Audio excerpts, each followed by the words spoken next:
الف لام میم، اللہ جو معبود برحق ہے اس کے سوا کوئی عبادت کے لائق نہیں، زندہ ہے سب کو تھامنے والا۔ اس نے اے نبی تم پر سچی کتاب نازل کی جو پہلی آسمانی کتابوں کی تصدیق کرتی ہے، اور اسی نے تورات اور انجیل نازل کی تھی۔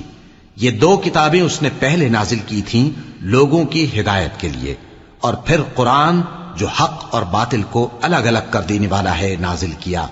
جو لوگ اللہ کی آیتوں کا انکار کرتے ہیں ان کو سخت عذاب ہوگا، اور اللہ زبردست ہے، بدلہ لینے والا ہے۔ اللہ ایسا خبیر و بصیر ہے کہ کوئی چیز اس سے پوشیدہ نہیں، نہ زمین میں اور نہ آسمان میں۔ وہی تو ہے جو ماں کے پیٹ میں جیسی چاہتا ہے تمہاری صورتیں بناتا ہے، اس غالب حکمت والے کے سوا کوئی عبادت کے لائق نہیں۔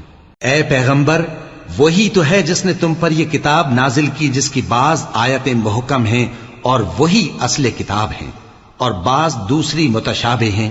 تو جن لوگوں کے دلوں میں کجی ہے وہ متشابہات کا اتباع کرتے ہیں تاکہ فتنہ برپا کریں اور مراد اصلی کا پتہ لگائیں، حالانکہ مراد اصلی اللہ کے سوا کوئی نہیں جانتا۔